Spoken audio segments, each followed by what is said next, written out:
Alright, so this video is going to focus on Hess's law and enthalpies of formation. So we're going to be looking at enthalpy calculations. Hess's law states that if a reaction is the sum of two or more reactions, the enthalpy for that process is equal to the sum of the enthalpies of your other reactions. So basically you are taking reactions and combining them to form a new reaction, and that's the one that you're trying to find the enthalpy of. And if you know the enthalpies of the original reactions, depending on how you have to manipulate them, you can calculate the enthalpy of the reaction that you're trying to find out about. If you reverse a reaction to make that work, you are switching that reaction from being endothermic or exothermic or vice versa. So the enthalpy sign would need to be reversed as well. And because, as we've seen already in this unit, enthalpy is directly dependent on the amount of materials you have and the heat that is released by those materials. If you adjust a coefficient by a factor, and I said here if it's multiplied by an integer, it could be multiplied by a fraction as well, you would need to account for that with your enthalpy values. So if you have to adjust all of your coefficients by a factor of 2, your enthalpy values would be multiplied by that factor of 2. If you had to adjust all of your coefficients by a factor of 1/3, then your enthalpy would have be multiplied by that value as well. So here we have 3 reactions. We see, trying to do the math in my head, I want to say that that is ethane. Combusting, you have carbon combusting and you have hydrogen combusting. And you are given the enthalpy values of those 3 reactions. And we want to calculate what the enthalpy of the reaction would be when carbon and hydrogen produce ethane. So when you are in a scenario like this, the first thing I always look for is the most straightforward approach. Try to find what I want to have present in my overall reaction. And as long as there's only one of those particular reactants and products present, it's a pretty straightforward process. So if I look at my 3 reactions, I see that there is only one that has carbon as a solid. That would be my second reaction. And that it has 1 carbon present in that reaction. And I need 2. So I'm going to double all of the reactant and product quantities in my reaction, and I want to multiply my enthalpy value by a factor of 2. Because carbon was on the reactant side of my equation, which is what I wanted to have present, I don't have to change the sign of my enthalpy. Next, I'm going to look for my next reactant to see perhaps if I can get away with just setting that equation up. And I do say that in my third reaction, and it has the right stoichiometric amounts, and it's on the correct side of the equation for the one that I want to make. Oh, I just doubled it there. Sorry, y'all. Had to double check myself for a second. Because I had initially 2 times everything, I went ahead and doubled it so that you could see what the change would be and what the new enthalpy would be once it was doubled. Hydrogen, that's not going to have to take place because hydrogen is on the correct side. It was already in the correct stoichiometric amounts. So I can just leave that reaction as is. My final component of my reaction is my product, C2H2, and that is in that first reaction. So that worked out really well, but it's on the incorrect side. It's on the reactant side, and I want it to be on the product side. So I'm going to take this reaction and reverse it so that CO2 and H2O are going to be on the reactant side. C2H2 and the 5/2 oxygen are going to be on the product side, and my enthalpy value will change from being exothermic, negative 1300 kilojoules, to endothermic, positive 1300 kilojoules. If this has been done correctly, all of the other reactants and products in these 3 equations that are not in the reaction I am trying to find out the enthalpy for should cancel themselves out. They should either be formed initially as products and then consumed as reactants, or vice versa. And if I take a look at this, I see that the oxygens do indeed cancel out. 2 1/2 would be 5/2 oxygen. I also see that that's going to happen with my liquid water molecules as well as my CO2 gaseous molecules. And so now I'm left with 2 carbons and 1 hydrogen forming C2H2.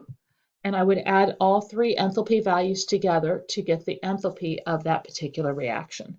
226 kilojoules of heat would be needed to generate 1 mole of ethane.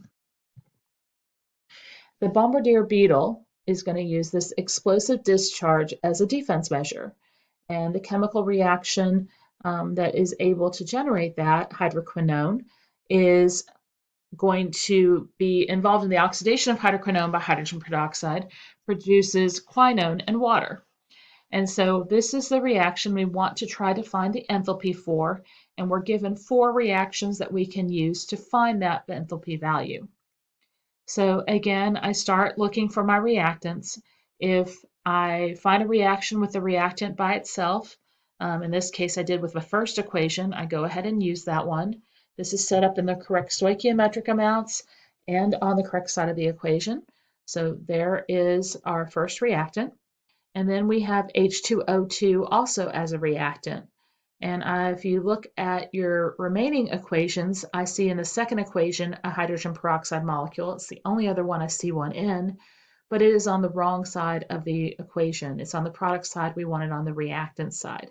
So we're going to switch H2O2 and have it produce hydrogen and oxygen, and our enthalpy value will be changed in sign from negative to positive. Our first product is already set up for us. It was part of the first equation. And now we have liquid water. And there's only one equation with liquid water, so that worked out pretty well as well. When you run into a situation when you have a reactant or product that's found in multiple equations, sometimes I have to use some of those intermediates, the ones that aren't present in the final equation, to be able to get everything set up. I think you may run into that in some of your practice problems. In this particular problem, we do have H2O as a liquid on the product side, which is how we want it to be. It's only in one of my equations that I have remaining. It was not present in any of the equations I've used so far. It is not in the correct stoichiometric amount. I need twice the amount of water, so I would double the coefficients for my reactants and products in that equation, and that would cause my enthalpy value to be doubled as well. If I take a look at the 3 equations I have hydrogen molecules, oxygen molecules, and gaseous water molecules present, and none of those I want to have in my overall final equation. There was one equation I had yet to use, and that was the third equation. If I take a look at the 3 equations I have written so far, I see I have 2 hydrogen molecules as products, 1 oxygen molecule as a product, and 2 gaseous water molecules as reactants. Well, I want to cancel those out. So I do believe if I take a look at that third equation, it is set up correctly for that canceling process, but it does not have the correct stoichiometric amounts that I want to cancel.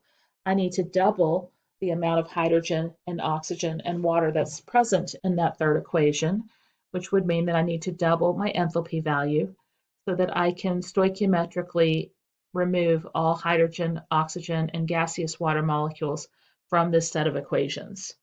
And by doubling it, I was able to do that. The 2 hydrogen molecules canceled, the 1 oxygen molecule canceled, and the 2 gaseous water molecules canceled.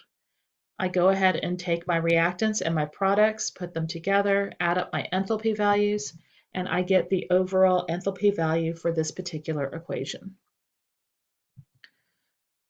So this last part here is going to involve enthalpies of formation, how we get these enthalpy values for a reaction. And we are able to determine the enthalpy values for a reaction from the enthalpies that were needed to form our substances by determining how much an enthalpy was needed for a substance to be formed, either through bonds or through changing state if it was outside of its standard state of matter. Once we have these enthalpies of formation, we can take the amount of substances present stoichiometrically in our equation along with their enthalpy values of formation and take that sum of those for the products and subtract it from that of the reactants to get the enthalpy values for our reaction. If you happen to have elements in your standard state, so such as aluminum as a solid, bromine as a liquid, helium as a gas, those would not have enthalpy values of formation other than 0 because they do not have any energy requirement needed or any energy that needs to be released for them to exist at 25 degrees Celsius and 1 atmosphere of pressure. And these are going to come from that chart that I've shared with you previously in class. I'll pull that up real quick. I'm sorry I didn't think about it. I should have had this up sooner. We're going to make my life a little easier. And hopefully yours too. So if we go over to your Google site, it would be on those thermodynamic tables there. Again, if you were in class, you got a set of these. If you're not, you have them available to you virtually. We're going to be focusing just on that first column, but here you can see there's bromine as a liquid with a 0 assigned for its enthalpy of formation, cadmium as a solid, calcium as a solid. Elements in their standard state at room temperature have enthalpy values of 0 because there is no enthalpy associated with them forming, since that is how they are naturally found. So you're going to use that chart I just showed you, find these different substances present on that chart, and calculate the enthalpy for this reaction. So if I go look at that chart for these 4 substances, I would find ethanol's enthalpy, carbon dioxide's enthalpy, and gaseous water. You do want to make sure you pay attention to your state. And remember with oxygen, because it is a gas at standard temperature, it would have an enthalpy of formation of 0. On any sort of assessment, I would not have to give you enthalpy values for elements in their standard state because, yes, you should know what those enthalpy values are. If it was any other substance and you needed it to find the answer, you would be provided with that information. So again, we're going to take our products and we're going to multiply their enthalpies of formation by the amount of those substances present, their coefficients, and then we're going to subtract that away, subtract the reactant enthalpies and coefficients, the sum of those values, away from the products. So I have 2 moles of CO2, 3 moles of water, and I'm going to take away from that 1 mole of ethanol and 3 moles of oxygen. Make sure that negative that you are using to take the products or reactants away from the products gets distributed to both reactants, especially if they both have enthalpy values. At this point, the moles all cancel, and I do my math. I multiply and divide, and I get that my enthalpy for this particular reaction is negative 1234.8 kilojoules. For sig fig purposes, those coefficients do not have a measured quantity. They are a defined quantity based on the coefficients in the balanced equation. So when we multiply, we just want to keep our sig figs, and then we add and subtract. We go with the measurement with the fewest decimal places. They all had 1 decimal place, hence why our enthalpy is out to 1 decimal place. This is just another example of that type of calculation. Nitroglycerin is not in your chart, so I did provide you with its enthalpy of formation. We already know about nitrogen and oxygen because they are elements in their standard state. Carbon dioxide was the negative 393.5. The gaseous water was the negative 241.8. And then we're going to subtract away from all of those products our 1 reactant, negative 364 kilojoules per mole, was its enthalpy of formation times the amount of moles present too.